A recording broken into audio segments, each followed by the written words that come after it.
मी advocate RC. काळीवरे. मी practising lawyer आहे. मुंबईत आणि पुण्यात काम करतो. बेसिकली मुंबई हेडक्वार्टरच काम करतो. तर हा जो उपक्रम आहे, हा फार जुना उपक्रम आहे आमचा. कित्येक वर्ष झाली. बरीच मुलं या बॅचमधून गेलेली आहेत आणि त्यांनी आपला यशस्वीपणे ते काम करतायत. त्यांना लीगल अडचणी या कमीत कमी येतायत. तर ह्या कोर्सचा मूळ उद्देश असा आहे हॅलो. या कोर्सचा मूळ उद्देश असा आहे, की आपल्याला लीगल नॉलेज मिळावं, की जेणेकरून आपण अडचणीत येणार नाही. ते त्यांनी मीट करावं लागेल. करावं लागेल. हां.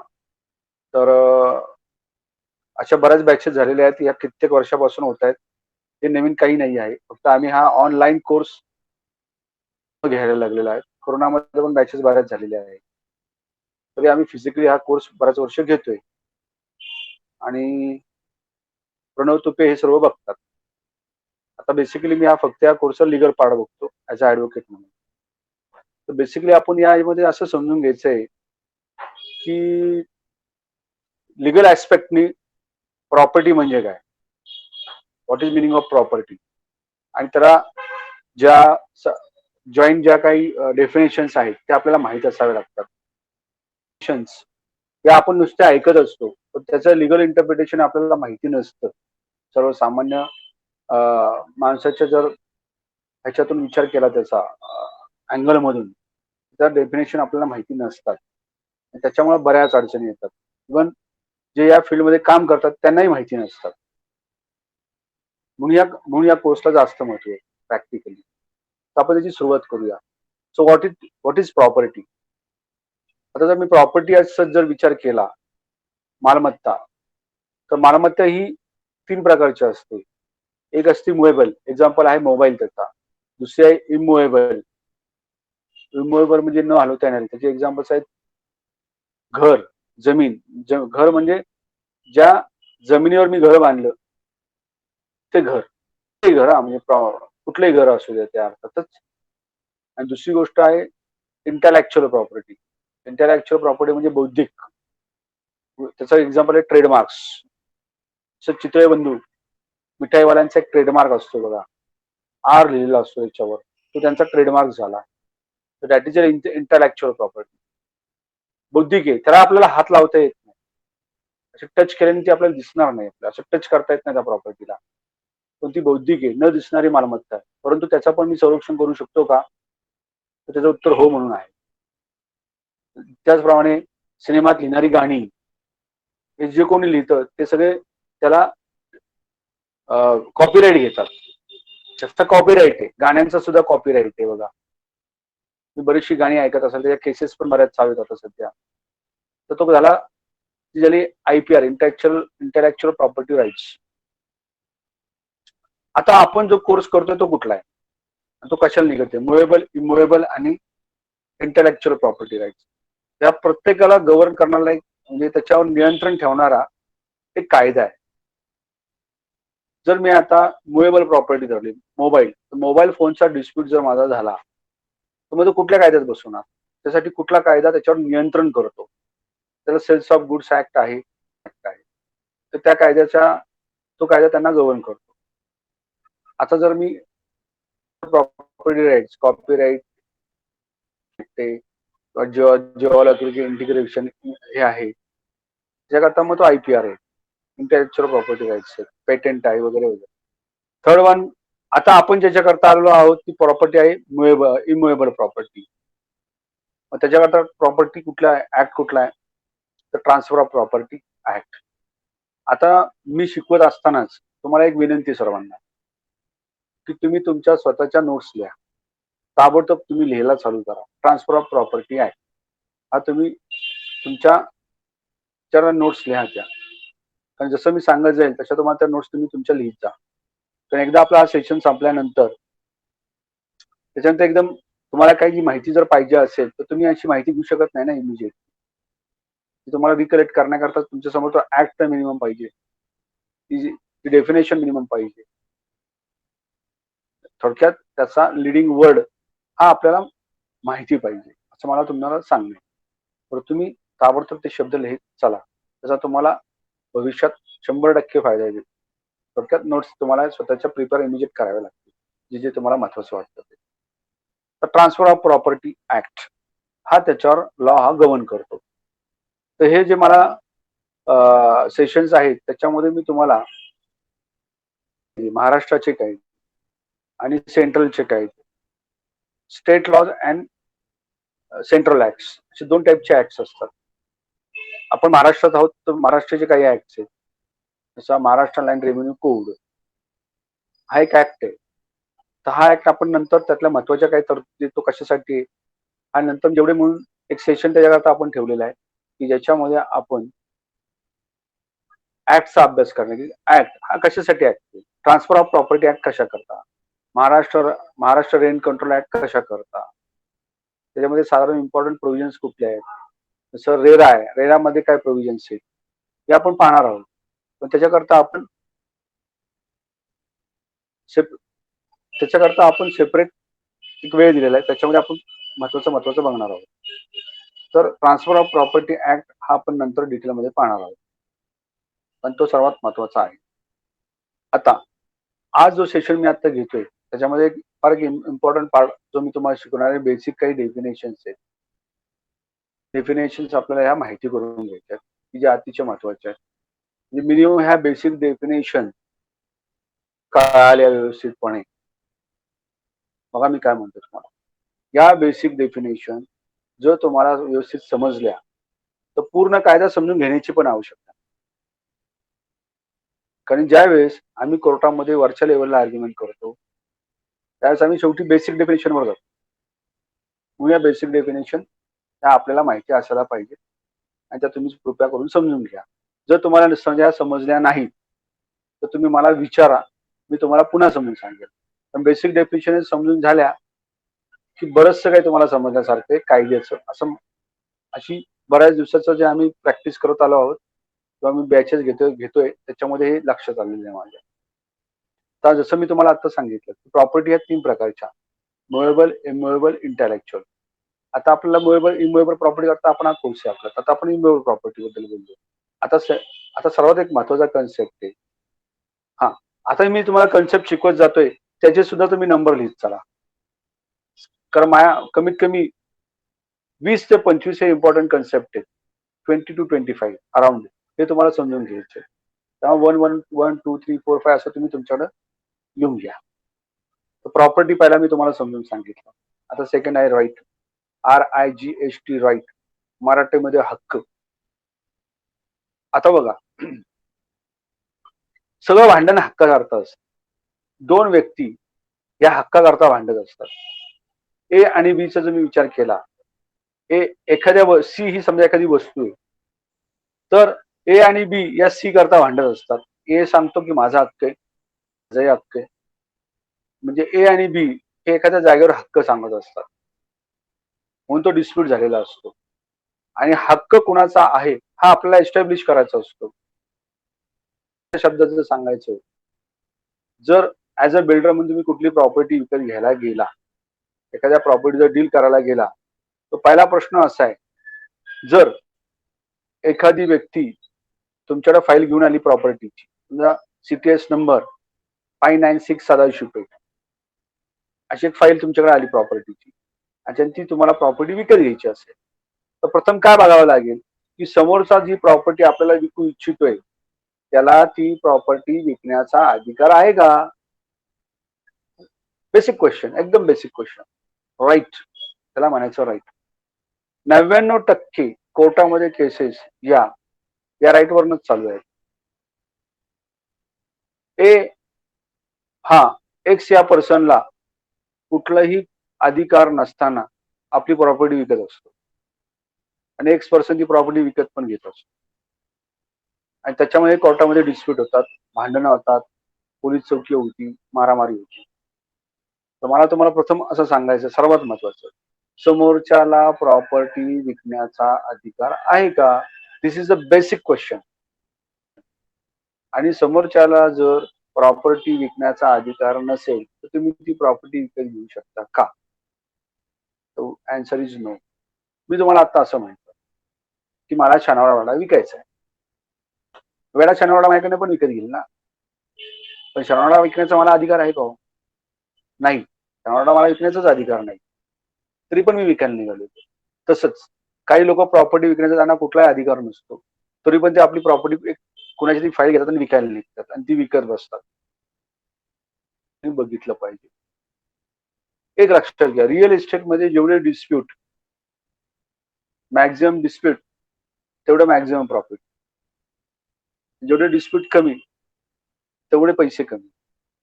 उदाहरणार्थ, घरमालक भाडेकरांच्या बऱ्याचशा केसेस असतात, बरेचसे वाडे असतात असे की घरमालक असतो, त्यामध्ये 4-5 भाडेकरी असतात आणि मग ते प्रॉब्लेम चालू असतात, अनेक लिगल हेअर्स असतात. पण अशा प्रॉपर्ट्यामध्येच ते पैसे असतात. High risk high profit, low risk low profit. परंतु आपण हे कायद्याचा अँगल घेऊन ते जर बघितलं तर आपला बराचसा प्रॉब्लेम आपला सॉल्व्ह होऊ शकतो. ज्याला कोणाला ह्या प्रॉपर्टी डील मध्ये डायरेक्ट डील करायचं असेल त्याला प्रथम हे बघावं लागेल की त्याला समोरच्याला विकण्याचा अधिकार आहे का, आणि प्रत्येकाच्या राईट बरोबर आपण कसं कसं डील करत जायचं. त्याच्यामध्ये 4 भाडेकरी असतील तर प्रत्येक भाडेकराला आपल्याला सेपरेट आउट काढावं लागेल. म्हणून बघा, रिअल इस्टेटमध्ये नेहमी बघा, जो बिल्डर असतो त्याच्याकडे 4 एजंट असतात, त्याच्याकडे 4 लोक असतात, त्यांचं एकच काम असतं काय असतं, त्याचे लिगल हेअर्स किती, तो मूळ लिगल हेअरला किती लोक आहेत, त्याला मुली किती, वडील मुली किती, मुलं किती, कोण यातला अग्रेसिव्ह आहे, हे एवढंच त्यांचं एवढंच काम असतं. थोडक्यात एखादं डील फायनल करण्याकरता ही मंडळी त्यांना काम करत असतात. त्यांच्याकडे एक ऍडव्होकेट असतो आणि तो हे सगळं फायनलाइज करत असतो आणि बिल्डर टॉपला वर बसलेला असतो. म्हणजे ते राईट हा आपल्याला पाहावा लागेल. आता राईट आली की ड्युटी पण येते, एक लक्षात घ्या. ज्या ज्यावेळेस तुम्हाला राईट असतो त्या त्यावेळेस ती ड्युटी असते. म्हणजे मला असं एक उदाहरण देऊन सांगावं लागेल तुम्हाला. मला जर रेल्वे किंवा बसमध्ये बसण्याचा अधिकार असेल तर ती न खराबण्याची माझी ड्युटी पण, त्याला ड्युटी म्हणायचं. तर ज्या ज्यावेळेस तुम्हाला आपल्याला कुठल्या प्रकारचा अधिकार मिळतो तर त्याच्यावर ड्युटी सुद्धा आपल्याला मिळत असते. तर हा त्यातला एक महत्वाचा भाग आहे. बरेचसे लोक राईटवरच बसतात, ड्युटी विसरूनच जातात. मी जर भाडेकरी असेल, असा जर मला अधिकार असेल तर ड्युटी मला भाडे मला भरावं लागेल. जर मी सोसायटीत असेल तर मला सोसायटीचे चार्जेस हे भरावे लागतील. अर्थात ते नाही येत हा वादाचा मुद्दा होऊ शकतो, पण सोसायटीचे चार्जेस भरावे लागतील का? येस, ते भरावे लागतील. तर हा झाला राईट. आता राईट मधले काही प्रकार आहेत ते आपण बघूया. आता एखाद्या प्रॉपर्टीमध्ये मला राईट किती प्रकारे मिळू शकतो? सर्वात महत्वाचं, किती प्रकारे मिळू शकतो राईट मध्ये मला? आता लिहून घ्या, मी सांगतो. राईट मला किती प्रमाणे मिळू शकतो? एखाद्या प्रॉपर्टी विकायचा राईट एखाद्या व्यक्तीला किती प्रकारे मिळू शकतो? लिहून घ्या. 1 sale deed. 1 is sale deed. म्हणजे बघा, सेल डीड म्हणजे विक्री करार. समजा एखादी व्यक्ती आपल्याकडे ती फाईल घेऊन आली, बरोबर आहे. तर मी त्याला प्रश्न केला, बाबा समजा 586 सदाशिव पेठ ही मला प्रॉपर्टी विकायची, ही त्याची मी फाईल आणली. मी पहिला प्रश्न त्याला काय विचारणार, ही प्रॉपर्टी विकण्याचा तुला काय अधिकार आहे? तो म्हणाल, पूर्वीच्या मालकाकडनं मी विकत घेतलेली, त्याचे सेल डीड आहे आणि तो मला सेल डीड प्रोड्यूस करेल. आलं लक्षात? म्हणजे sale deed is the legal document झालं. ते मग आपल्याला व्हेरीफाय करावं लागेल, तो भाग वेगळा. पण त्याच्याकडे डॉक्युमेंट कुठलं होतं? सेल डीड होतं. ओके. सेकंड, आता मॉर्गेज डीड. पुष्कळ लोक आपल्या जागा या मॉर्गेज करतात बँकांना, आणि त्यांना जर योग्य वेळी त्यांचे पैसे नाही मिळाले, ते काय झालं की ताबडतोब त्याच्यामध्ये काय होतं, डेट रिकव्हरी ट्रायब्युनलकडे बँक जाते, त्यांच्याकडे एक सर्टिफिकेट मिळते आणि प्रॉपर्टीची लिलावाला निघते. त्याच्यानंतर तुम्ही बघत असाल की वेगवेगळ्या पेपर्समध्ये बँकेच्या सतत जाहिराती येत असतात की अमुक अमुक प्रॉपर्टी विकायची. म्हणजे काय, त्या बँकेला मॉर्गेज डीडमुळं एखाद्या व्यक्तीची प्रॉपर्टी विकण्याचा अधिकार प्राप्त झाला. So that is a mortgage deed is a document by which they can sell the property. बरोबर. तर सेकंड सोर्स झाला मॉर्गेज डीड. आता तिसरा सोर्स काय आहे? Family partition. एखाद्या फॅमिलीचं पार्टिशन झालेलं असेल, लिगल पार्टिशन हे कोर्टातून झालेलं असेल, तर त्याच्यामुळे सुद्धा विक्रीचा अधिकार प्राप्त होतो. समजा एखाद्याने पार्टिशन सूट दाखल केला आणि पार्टिशन सूट मध्ये लिगली म्हणजे प्रॉपर्टी ही प्रत्येकाला डिवाइड करून मिळाली, तर त्याच्यामध्ये काय होतं? प्रॉपर्टी विकण्याचा अधिकार त्याला त्या पार्टिशन सूटमुळे प्राप्त होतो. पण ते पार्टिशन कोर्टातनं व्हायला पाहिजे. तहसीलदार किंवा कलेक्टर यांची लोक, ग्रामपंचायत, ग्रामपंचायत नाही, तहसीलदार यांची लोक येतात आणि ते पार्टिशन करून देतात. मिट्स अँड बाउंड्स म्हणायचं त्याला आपण. तर सांगायचं असं पार्टिशन पाहिजे, की फॅमिली अरेंजमेंट नाही पाहिजे. Family arrangement means what? एका कागदावर असं लिहिलं 3 फ्लॅट आहेत उदाहरणार्थ, एक मुंबई, एक पुणे आणि एक कोल्हापूरला आहे. तर काय केलं 3 भावांनी, की बाबा त्यांच्यात एक फॅमिली अरेंजमेंट केली. जो कोल्हापूरला राहत होता त्याला सांगितलं, बाबा तू कोल्हापूरचाच फ्लॅट बघ. कोल्हापूरला एक फ्लॅट होता आणि एक शेती होती. पुण्यामध्ये एक जण आहे, पुण्यामध्ये 2 फ्लॅट आहेत. आपल्या भावाला की बाबा तू पुण्यातले 2 फ्लॅट तुझ्यासाठी आम्ही ठेवले. तिसरा एक भाऊ होता, तो होता मुंबईत राहणारा, दादरला. त्याच्याकडे एक फ्लॅट होता. त्यामुळे तुला एक फ्लॅट तू बघायचा. आता ही फॅमिली अरेंजमेंट झाली ओव्हरऑल, पण that is not legal partition. ज्या वेळेस एखादा भाऊ यातली कुठलीही प्रॉपर्टी विकायला निघेल, काढेल, तर त्याच्यावर आपल्याला स्टे घेता येतो.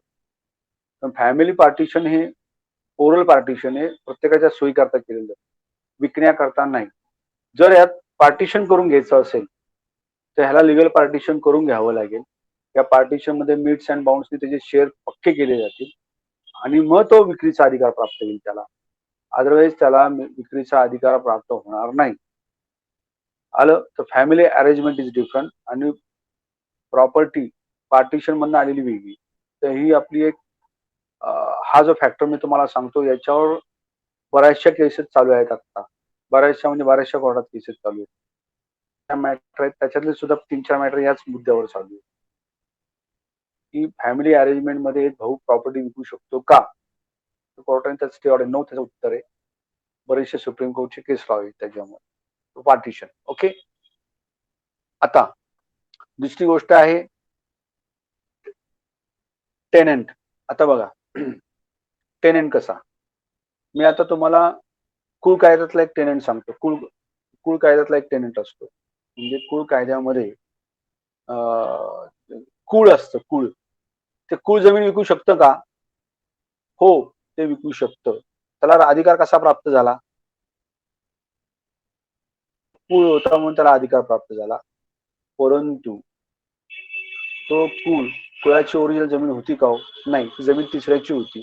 फक्त 1/4/1957 ला कुळ आलं, टिलर्स डे आला, कसेल त्याची जमीन हा कायदा आल्यामुळं एवढंच त्याच्यातला विषय. अदरवाईज तो त्याचा मालक होता का? The answer is no. मग ती जमीन जर विकायची असेल तर काय करायचं? ती जमीन जर विकायची असेल तर सरकारला त्याचा सरकारकडे जावं लागेल. सरकारला नजराना भरावा लागेल आणि ती जमीन मग त्याला घोडदार 1 होईल. तर घोडदार कोण 1-2 काय आपण ते नंतर पाहणार आहोत. तर सांगायचं एवढं त्याच्यामध्ये, की त्याची परवानगी सरकारकडनं घ्यावी लागेल, मग ती विक्री करता येईल. पण अधिकार हा विकण्याचा कसा प्राप्त झाला? कुळामुळे, म्हणून तो अधिकार प्राप्त झाला. आता लीज, 99 वर्षाचं लीज असते. अधिकार जागेचा का प्राप्त झाला? लीज मुळे प्राप्त झाला. 99 पूर्वी 999चं लीज होतं. आता ते करत होत नाही, आता 99चं होतं. अधिकार प्राप्त कशामुळे झाला? त्या लीज डीड मुळे प्राप्त झालेला. तर त्या लीज मध्ये तो काय करू शकतो का? हो, करू शकतो. लीज मुळे करू शकतो. लीजवर लीज होत नाही. म्हणजे मला ए ला लीज मिळालं म्हणून बी लीज करू शकतो का? नाही करू शकतो. जर करायचं असेल तर मग ओरिजिनल लीजनी जी जमीन दिलेली आहे त्याची परवानगी घ्यावी लागेल. जर आता हे पार्टिसिपंट जे कोण आहेत, विजय, महेश आणि अदर्स कोण आहेत, ते जर पुण्यातले राहणारे असतील, मला एक उदाहरण द्यावंसं वाटतं. जर आपण पुण्यामध्ये बाजीराव रोड तुम्हाला माहिती असेल, बाजीराव रोड, विश्रामबाग वाडा, तर बाजीराव रोडला नातू बाग, नातूची सगळी जमीन आहे, तर नातू बाग होती. जिथं BSNLचं कार्यालय आहे त्याच्या अलीकडे गणराज हॉटेल वगैरे आहे, त्यासमोर बघा सगळे बेंगलोरचे आहेत. महाराणा प्रताप बागेच्या शेजारची प्रॉपर्टी किंवा त्याच्या अपोजिट प्रॉपर्टीज, हे सगळ्या लीजच्या जमीन, या लीज आहे तिथे सगळ्यांचं, आणि ते लीज या 10 वर्षात ते 12 वर्षात संपतंय तिथलं लीज. या सगळ्या नातूंच्या जागा आहेत. तुमच्या पूर्वजांनी त्या लीजनी जागा दिल्या होत्या. ते लीज आता संपते, ते नातू लोक आता पोझिशन मध्ये येत आहेत. बापना पेट्रोल पंपाची शेजारची जागा बघा, एक नातूंना मिळाली, ती लीजची जागा होती. तर लीज हे संपतं, विदाउट लीजची असावी. मग लीज, कारण लीजला शेवटी शेवट असतो म्हणून. तर लीज झालं. लीज मोर दॅन 5 इयर्स असेल तर आपण लीज करू शकतो. मग लेस दॅन 5 इयर्स असेल तर आपण ते रेंट लिव्ह अँड लायसन्स बनवणार. ते आपण नंतर बघूया, ते लिव्ह अँड लायसन्स आणि लीज वगैरे वगैरे. नंतर प्रॉपर्टी अजून आपल्याला सक्सेशननी पण मिळू शकते. म्हणजे succession means what? Succession means जी प्रॉपर्टी आपल्याला वडिलोपार्जित मिळू शकते, ती आपल्याला मिळू शकते का? हो, मिळू शकते. वडिलोपार्जित ती सक्सेशन मिळाली. मग त्यातला एखादा आपण हिस्सा विकू. समजा एखाद्या व्यक्तीला ती सक्सेशन मध्ये प्रॉपर्टी मिळाली असेल, पण देयर इज नो पार्टिशन, म्हणजे तो त्याचा शेअर विकू शकतो का? तर तो त्याचा शेअर विकू शकतो, सब्जेक्ट टू कंडिशन. पुन्हा एकदा, वडिलोपार्जित प्रॉपर्टीमध्ये जर एखाद्या को ओनरला त्याचा शेअर विकायचा असेल, तर तो प्रथम शेअर त्याला त्याच्या जवळच्या लिगल हेअरला विकावा लागेल, त्याला विचारावं लागेल.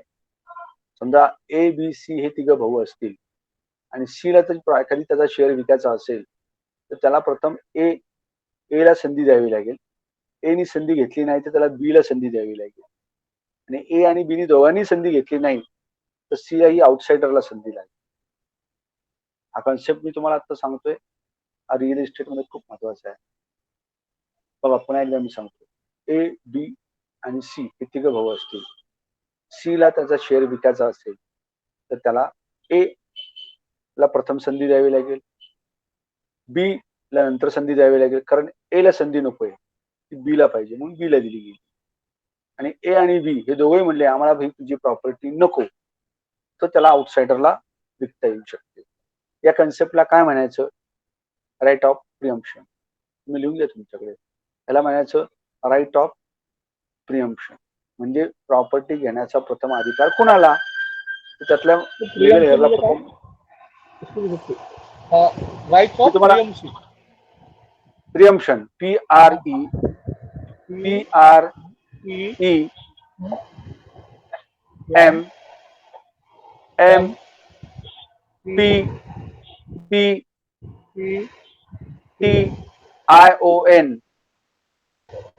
Thank you sir. Right of preemption. Right of preemption. Correct correct correct. Right of preemption. Real estate मध्ये हा अतिशय महत्वाचा कन्सेप्ट आहे, कारण याच्यावरनं बऱ्याच भानगडी होत असतात. तुम्हाला आता पुन्हा एकदा, तुम्हाला हा कन्सेप्ट समजला असेल आहे ना, राईट ऑफ प्रियम्पशन, तर पुन्हा एकदा एक्सप्लेन करतो. ABC हे 3 भाऊ आहेत. त्यातल्या C या भावाला ती प्रॉपर्टी विकायची जर असेल, तर त्याची प्रॉपर्टी विकत घेण्याची संधी ही प्रथम A या मोठ्या भावाला द्यावी लागेल. जर मोठा प्रॉपर्टी नको तर मग B या भावाला ती द्यावी लागेल. B भाऊ असा म्हणला की मलाही प्रॉपर्टी नको,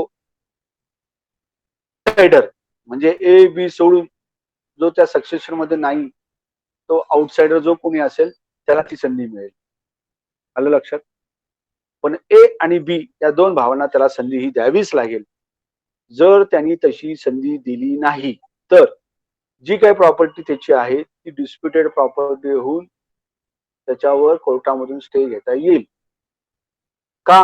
A आणि B भाऊ असे म्हणतील की साहेब तो सूट दाखल करेल कोर्टामध्ये, सूट फॉर प्रियम्पशन, म्हणजे राईट विकत घेण्याचा अधिकार आम्हाला प्रथम असताना यांनी आउटसाइडरला प्रॉपर्टी विकली, म्हणून आम्हाला प्रथम संधी देण्यात यावी.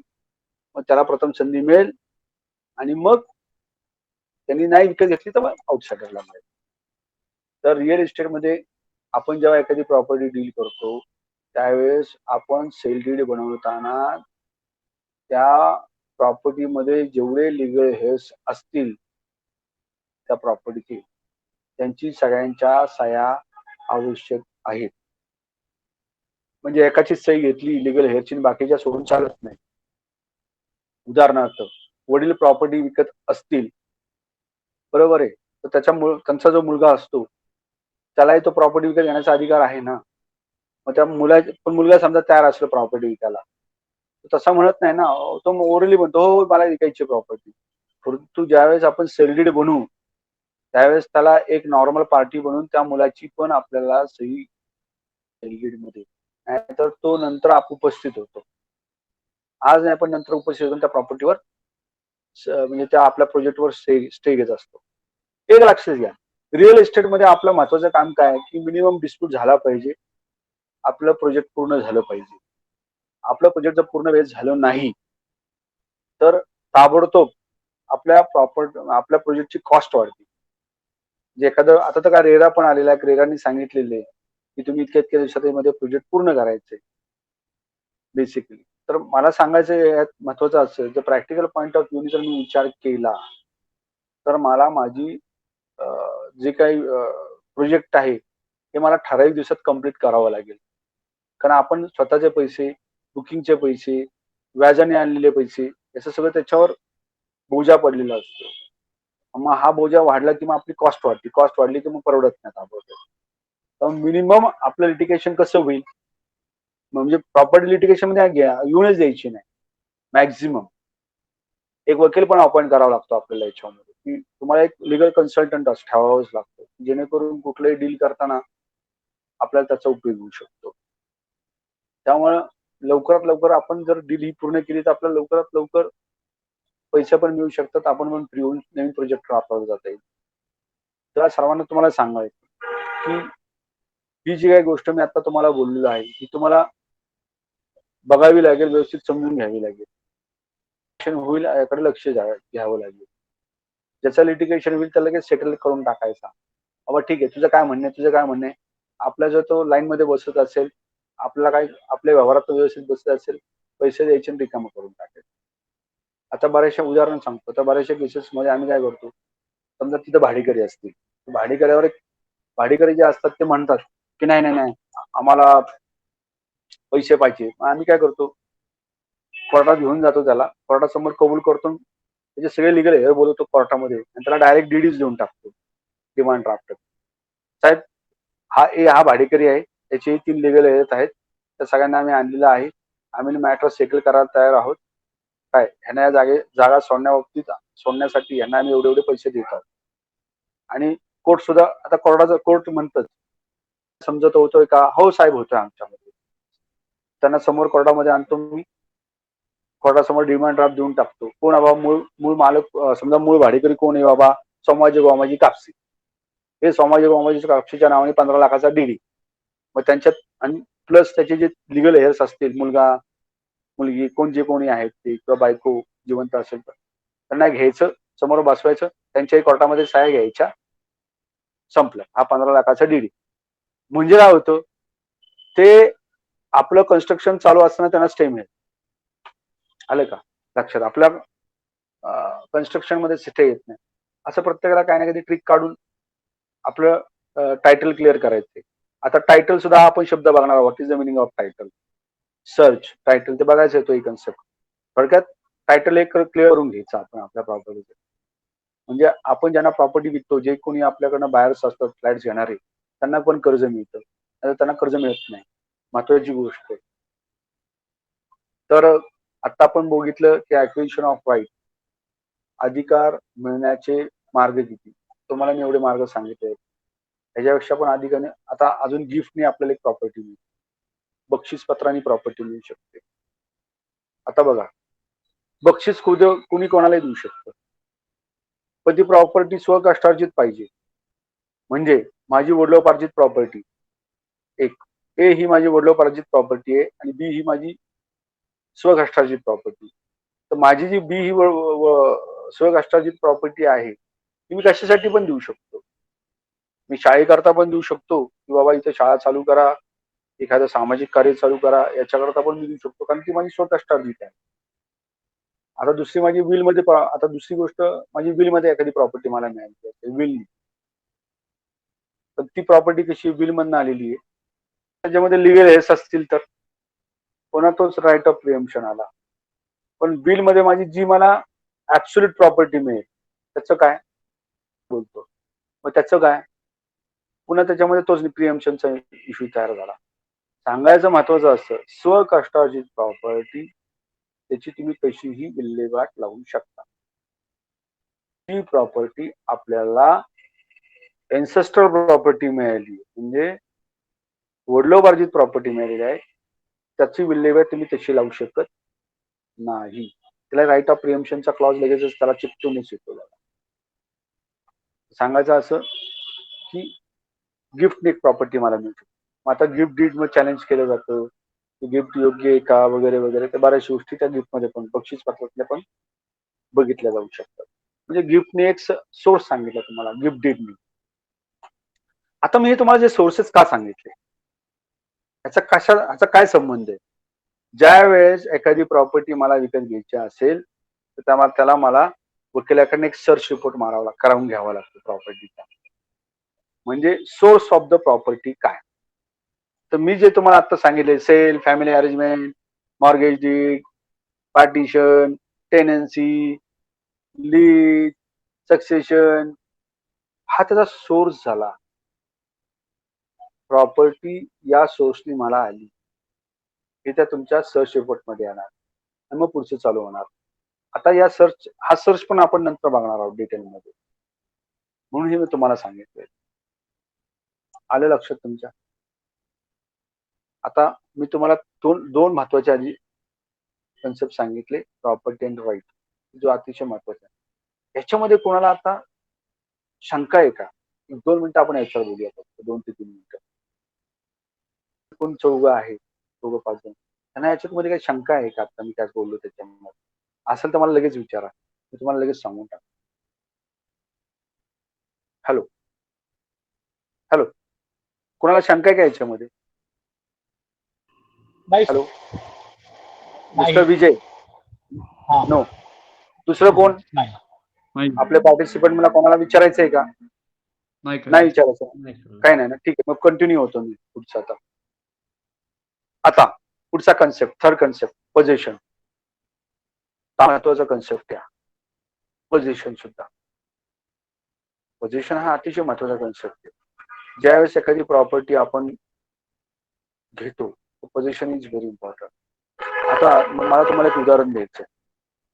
तुम्ही पुण्यामध्ये चाललेली कुठली कन्स्ट्रक्शन पहा, त्याला पत्र्याची बाउंड्री मारलेली असते, निळ्या कलरची, रेड कलरची, जे काय कलर असते, त्या बाउंड्रीज का मारलेल्या असतात? जेव्हा एखाद्या जागेचा व्यवहार होतो त्यावेळेस ताबडतोब त्याला एवढी पार्टिशन बाउंड्री टाकली जाते, कुंपण टाकलं जातं आणि समोर एक बाउन्सर बसवले जातात, 2 लोक किंवा सिक्युरिटी बसवली जाते, त्यांच्या हातामध्ये एक पिस्तूल देऊन ठेवतात अशी मोठी. का? काय गरज आहे? ठेवलेली असती, कॅमेरे लावून ठेवलेले असतात. तुम्ही पहा, कुठलंही कन्स्ट्रक्शन चालू करताना आता सध्या बाउंड्री लावलेले असतात त्याच्यामध्ये, आणि ते सिक्युरिटी असतो आणि बाउन्सर असतो. का? त्याचा खर्च कमी वाटला का? त्या बाउन्सरला 1500 रुपये रोज आहे माहिती का, 8 तासाला रुपये रोज आहे, हातात पिस्तूल घेऊन ठेवलेली असते. का? एवढं का? बघा, एखाद्या जागेचा विषय येऊन ताबडतोब त्याला बाउंड्रीज टाकून जातात. का हो असं?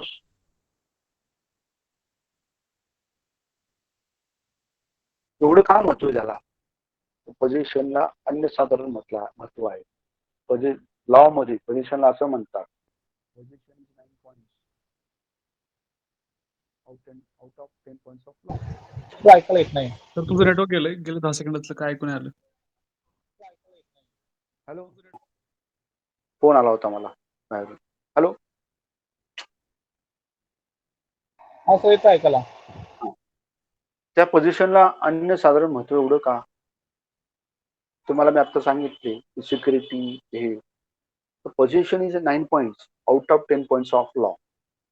म्हणजे काय? 10 मुद्दे जर मी कोर्टाला सांगितले की ही प्रॉपर्टी कशी आहे माझी,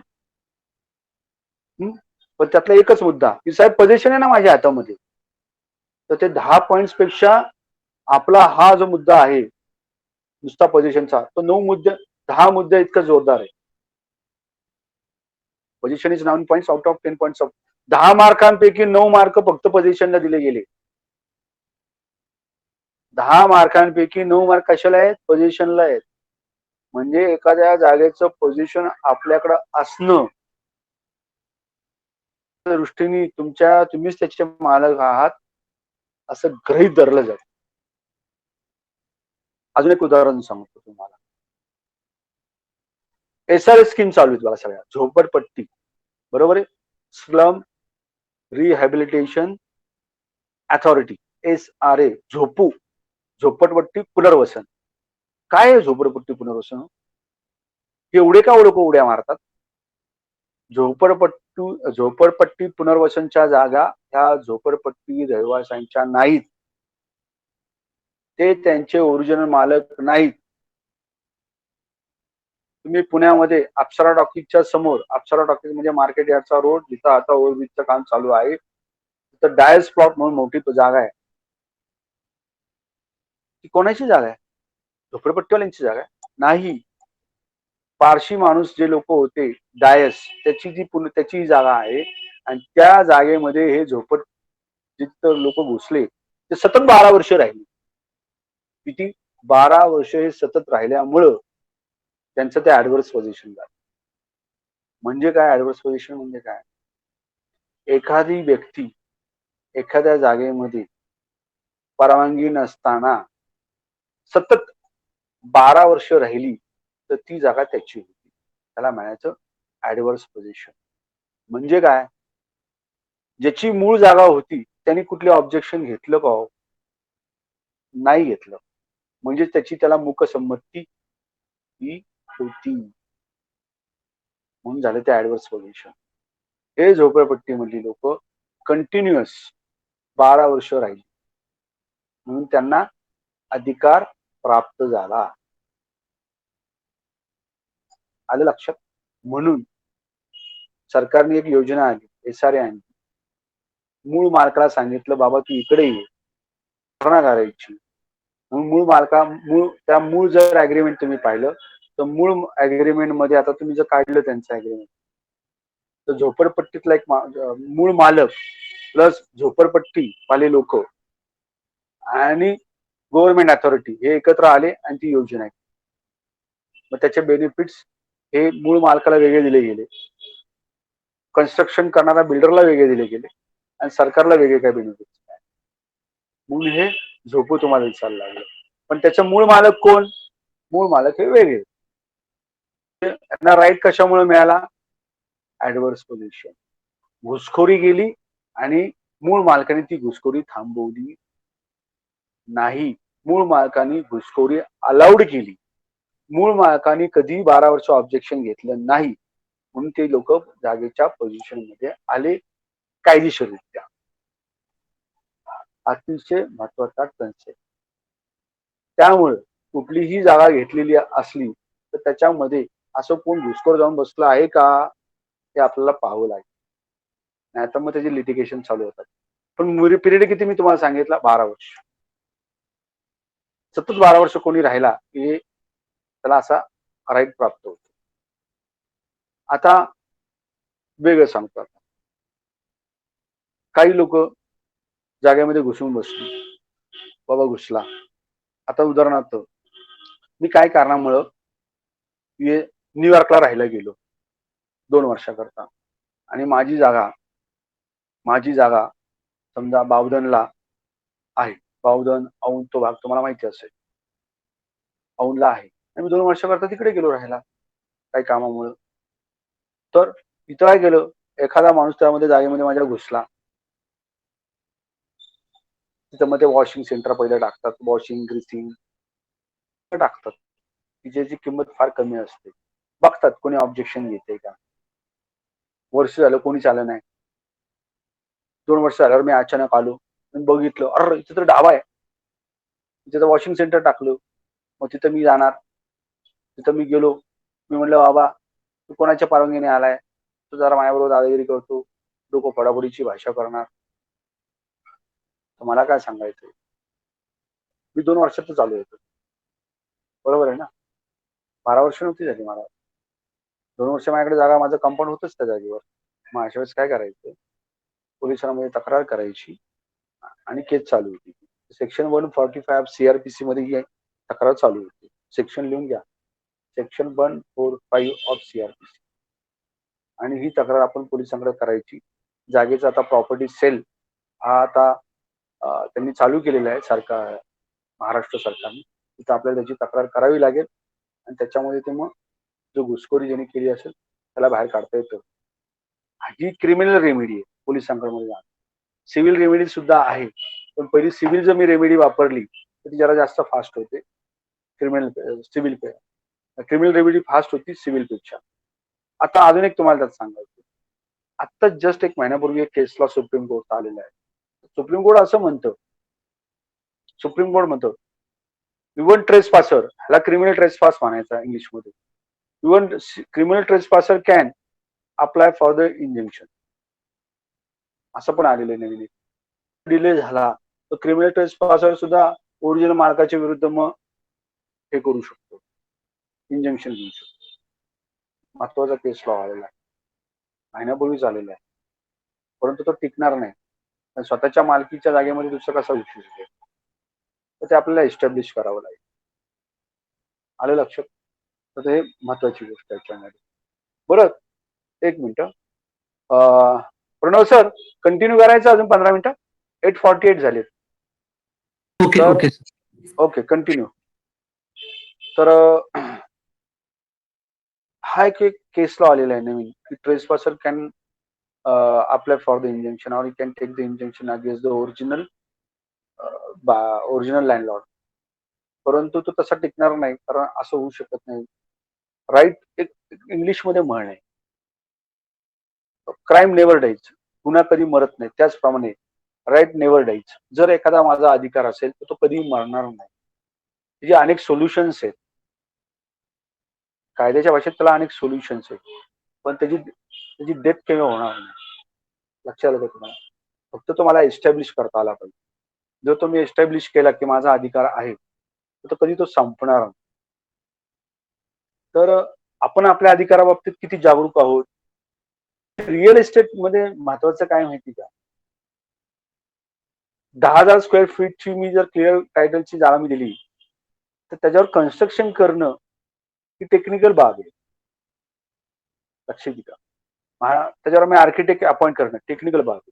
त्याच्यावर कन्स्ट्रक्शन करणं टेक्निकल बाब आहे. ती विकणं ती टेक्निकल बाब आहे. परंतु क्लिअर टायटलची प्रॉपर्टी मध्ये हे करणं ही टेक्निकल बाब नाही, ही कायदेशीर बाब आहे. त्यामुळे रिअल इस्टेटचा 99% धंदा हा तुमचा लॉवरच डिपेंड आहे. मी क्लिअर टायटलची जागा घेतली तर त्याला काही ऑब्जेक्शन येणारच नाही ना. त्यामुळे मला काही कोर्टात लढायची गरजच लागत नाही, कारण सगळं क्लिअरच असतं. आणि सगळं मला आर्किटेक्ट हा आपल्या नियमात बसूनच विक्री करत असतो आपण जागेची सुद्धा. रेरा आता कंट्रोल करतच असतो. तर मूळ प्रॉपर्टी विकत घेण्याकरता मला कायद्याचीच माहिती लागेल. त्यामुळं जागेचा धंदा हा 99% हा कायद्याचाच धंदा आहे. फक्त त्याला डायरेक्ट दिसत नाहीये, इनडायरेक्ट त्याचं ऍप्लिकेशन कायदा आहे. तर मी तुम्हाला सांगितलं, पोझिशन हे अतिशय महत्वाचं आहे. जे पोझिशन, आता तुम्हाला अजून काही उदाहरण सांगतो. लोक मुंबईत नशीब काढायला येतात. मुंबई हे प्रत्येकाला संधी देत असतं. Mumbai is a land of opportunity, त्या ऑपॉर्च्युनिटी देणारं शहर आहे.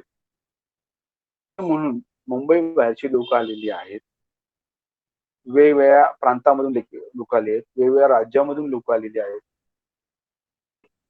येताना फक्त अंगावर कपडे एवढेच घेऊन आले, हातामध्ये काही नाही. आज सुद्धा मुंबईमध्ये आता लॉकडाऊन हा भाग वेगळा, आता ट्रेन्स कमी आहेत त्या. परंतु मुंबईमध्ये संध्याकाळी पहाटे 4 वाजल्यापासून वेगवेगळ्या राज्यामधून ट्रेन्स येतात.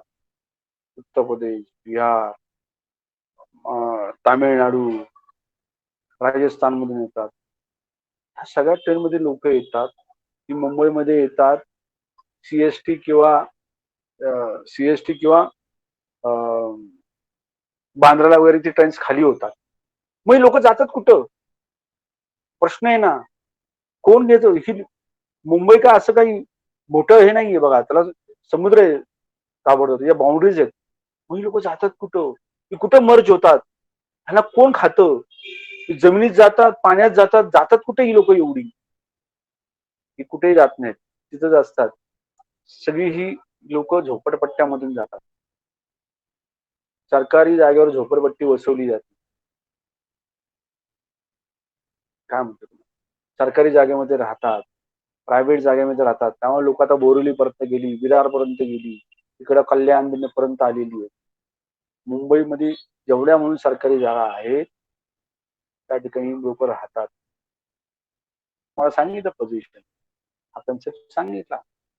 कंटिन्युअस त्या जागेमध्ये 12 वर्ष राहतात आणि सरकारी जागेवर सुद्धा अधिकार प्राप्त करतात. त्यामुळे सरकारने मग तिथं पण योजना काढली एसआरए. जशी पुण्यात पण एसआरए आहे, मुंबईत एसआरए आहे. ही सगळी मुंबईत लोक येतात आणि राहतात. आणि सगळ्यांना सध्या तर बघा 300 आता त्यांनी 360 स्क्वेअर फीटची जागा मिळते. म्हणजे एखादी व्यक्ती जर नुसती आली, काही अंगावर नुसत्या कपड्यासहित जरी आली आणि राहिली तरी त्यांना 360 स्क्वेअर फीटचा फ्लॅट फुकट मिळतो. म्हणजे ज्याच्याकडे काहीच नाहीये तो जाऊन कुठं जरी गेला आणि झोपडपट्टीमध्ये राहिला आणि त्यांनी जागा जर ऍक्वायर्ड केली तरी 100 स्क्वेअर फीटची का झोपडी असं ना, तर त्याला भविष्यामध्ये 360 स्क्वेअर फीटचा फ्लॅट हा सरकार म्हणजे तो बिल्डर ऑटोमॅटिकच देतो, पण त्याकडे जमीन असते. म्हणून कोणाला काही नाही त्यांनी हे केली, त्याशिवाय पर्यायच ना त्यांच्याकडे राहायला. आणि हे म्हणून ही झोपडी योजना आहे. आणि बघा झोपडपट्टी, मुंबईत झोपडीची किंमत काही लाखांमध्ये असतात, 15 लाख 20 लाख. झोपडी स्वस्त नाही मुंबईत, अजिबात नाही. आता पुण्यामध्ये बघा, तुम्ही जर त्या गवळी मातेच्या बाजूला गेला, गवळी माता म्हणजे वारजा मावाडीच्या बाजूला तुम्ही तिकडे गेला, जिथं वन खात्याची जमीन आहे त्या ठिकाणी अशी लोक वसलेली आहेत. वन खात्याची जमीन आहे. पुन्हा तुम्ही जर नगर रोडला गेला, नगर रोडचा जो मधला बायपास आहे तो हडपसर वरनं निघतो, हडपसर वरनं डायरेक्ट तो मुंडव्यावरनं राहायला जातो बघा, नगर रोडला कट होतो तो. अहो काय मी त्या रोडला आम्ही होतो, त्या रोडला काही नव्हतं, झोपडपट्टी सुद्धा नव्हती. इतक्या झोपड्यापट्टी आली, नंतर स्कीम झाल्या. त्याचप्रमाणे सेव्ह चालू आहे. म्हणून कोणाला काहीच नसेल तर त्याला हा एक मार्ग आहे बघा, जायचं आणि राहायचं नुसतं. तर position is 9 points out of 10 points of law. तर या प्रकारे या सगळ्यांना जागा मिळालेल्या आहेत आणि म्हणून अशा जागा मिळण्याचा एक सोर्स आहे. आता मी तुम्हाला असा जर अचानक गेला माणूस तर तुम्हाला सेक्शन 145 CRPC चे पण प्रोव्हिजन सांगून ठेवलेले आहे. म्हणजे जर एखादा असं जर घुसला तर त्याला 12 वर्षाच्या आत मी काढू शकतो.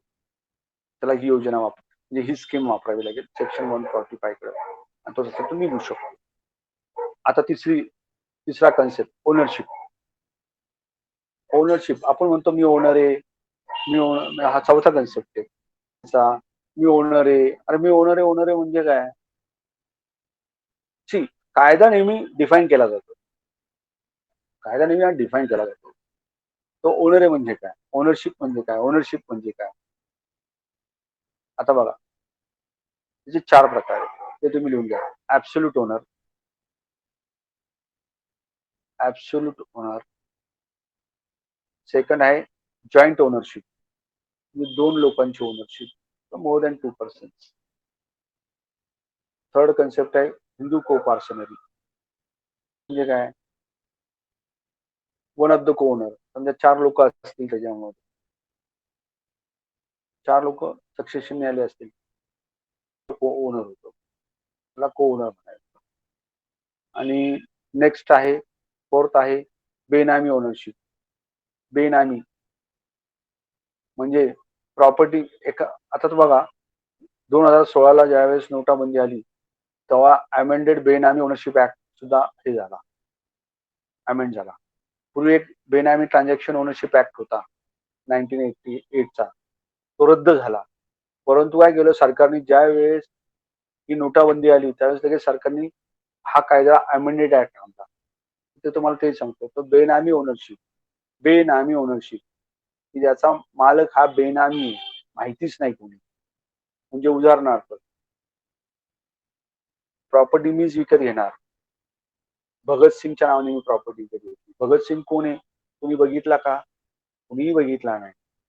भगतसिंगची सही कोण करणार? मीच करणार. तो झाला बेनामी. भगतसिंगला कोणीच बघितलं असं उदाहरणार्थ. आणि नंतर ओस्टॅन्सिबल ओनर, खोटा ओनरच खोटा आहे. नसतो पण तो ओनरच नसतो. नावाचा ओस्टॅन्सिबल. आलं लक्षात? Absolute ownership, joint ownership, Hindu coparcenary ownership, benami ownership आणि ओस्टॅन्सिबल ओनरशिप. आणि पुढचा ओनर घ्या अजून ट्रस्टी अँड बेनिफिशियरी. काही जागा या ट्रस्टच्या असतात. बरोबर आहे. काही लोकांना मुलबाळ नसतं त्यामुळे ते काय करतात, त्याचा ट्रस्ट करून टाकतात आणि त्याच्यावर ट्रस्टी ठेवतात. म्हणजे ट्रस्टी मालक झाले का हो? उत्तरे नाही. ट्रस्टी जागा विकू शकत नाही. ट्रस्टीला जर जागा विकायची असेल, ज्यांनी मूळ ट्रस्ट केलेला असतो त्यांनी त्याच्यात उद्देश लिहिलेला असतो की मी हा ट्रस्ट का करतोय. गरीब लोकांना शिक्षण मिळावं, अन्नधान्य मिळावं, अनाथ मुलांना राहता यावं, याच्याकरता त्यांनी उद्देश ठेवलेला असतो ट्रस्टनी, मूळ मालकांनी. ज्याला मुलबाळ नाही का, काही लोक मुलबाळ असं तरी ट्रस्ट करून टाकतात प्रॉपर्टीचा. तो मूळ उद्देश सोडून जागा विकता येत नाही. ते लोक आणि ट्रस्टी हा त्याचा ओनर कधी नसतो.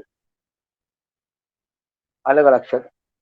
Trustee and beneficiary. बेनिफिशियरी कोण झाले की त्यांना जागेचा उपयोग होणार आहे, त्या जागेच्या पैशामधून मिळणारा, म्हणजे जसे अनाथ मुलं वगैरे झाले बेनिफिशियरी. तर तुम्हाला मी आता काय सांगितलंय,